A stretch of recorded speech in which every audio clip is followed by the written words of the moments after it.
To begin our workshop, let's talk about the three most common mistakes students make. Mistake number one is sort of obvious. No sources used at all. Here's an example. The student makes some excellent points about a leader's emotional style, and especially about one of the course's key concepts, generosity. But in the entire post, the student does not refer to any of the many sources that discuss, illustrate, and explain the role that generosity plays in leadership. Mistake number two is providing only a reference citation. Every time you use a source, you must have both an in-text citation and a reference citation. They are a matched pair. By not providing an in-text citation, the reader does not know what specific information in the post was taken from the source that is listed as a reference. In this example, we have 3 paragraphs about communication strengths, but no in-text citations. So the reader must ask, which of the 3 sources listed down below apply to which paragraph? We don't know, because there aren't any in-text citations.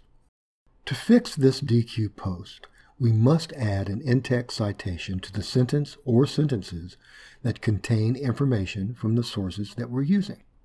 The information in the sentence about practice comes from the Welch video, so we would add an in-text citation at the end of that sentence. All in-text citations consist of the author's last name, date of publication, and page number, unless you're referring to the whole work or quoting from a source that doesn't have page numbers. So let's add parentheses Welch, 2015, close parentheses. And there is no page number because it's a video. The information in the second paragraph, that training as an actor helps, comes from the Halperin and Luber text, page 1. So let's add that in-text citation. The information in the third paragraph comes from the Alessandra PDF. The entire PDF is about the Platinum Rule, so no page number is needed. So now, the post looks like this, containing both abbreviated in-text citations in the paragraphs, which in turn refer to reference citations at the bottom that provide enough info for the reader to find the source on his or her own. One other thing to notice.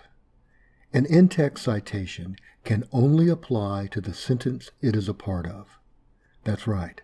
An in-text citation can apply only to one sentence at a time.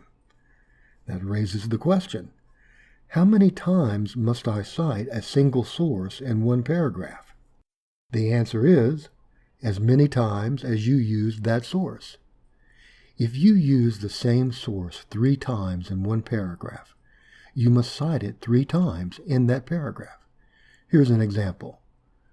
Barker and Gower, 2010, examine the use of leadership presence as a way to increase productivity in the workplace. Barker and Gower present a model of leadership that facilitates communication throughout the organization. Barker and Gower's approach may not be suitable for all organizations, but the information provided can be useful to any leader looking to increase communication success in the workplace. And there's the citation. Barker and Gower 2010, What is Leadership Presence? So, a little too much Barker and Gower? I think so too. At least the author knew that you only have to give a source's publication date once in a paragraph. However, avoiding the repetition of the author's names is easy. You just refer back to the source you've already cited, like this. Barker and Gower 2010 examine the use of leadership presence as a way to increase productivity in the workplace. The authors present a model of leadership that facilitates communication throughout the organization. This approach might not be suitable for all organizations, but the information provided can be useful to any leader looking to increase communication success in the workplace. So, the phrases the authors, this approach, and the information provided all make it clear that the sentences in the paragraphs, all of them, are based on Barker and Gower, and we did it without repeating the author's last names. This is perfectly legal and necessary when you're discussing a single source extensively in one paragraph. And that brings us to mistake number 3, end of paragraph citations, like you see here.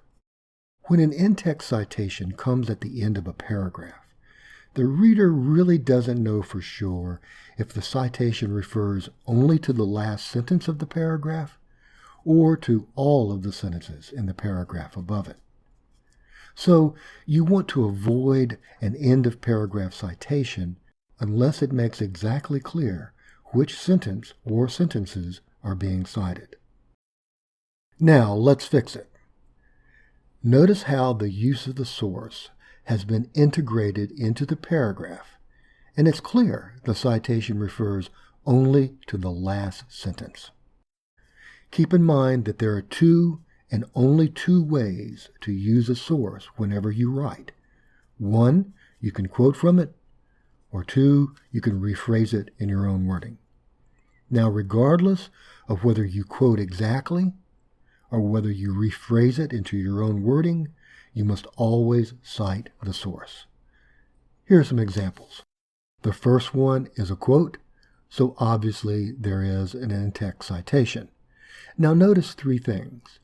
A signal phrase such as according to or Adele states is used to introduce the use of a source. That's called signaling the source. The author's last name, Adele, along with the year of publication, 2017, is an in-text citation. Since the author's last name, Adele, is mentioned in the sentence as a noun, it is not inside the parentheses.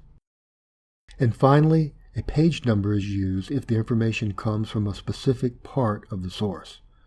In the case of a quotation, obviously the information is coming from a very specific part.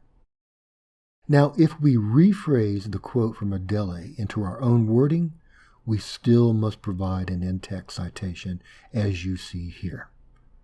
Now, the in-text citation comes at the end of the sentence, and the author's name is inside the parentheses because the student writer chose not to use the author's name.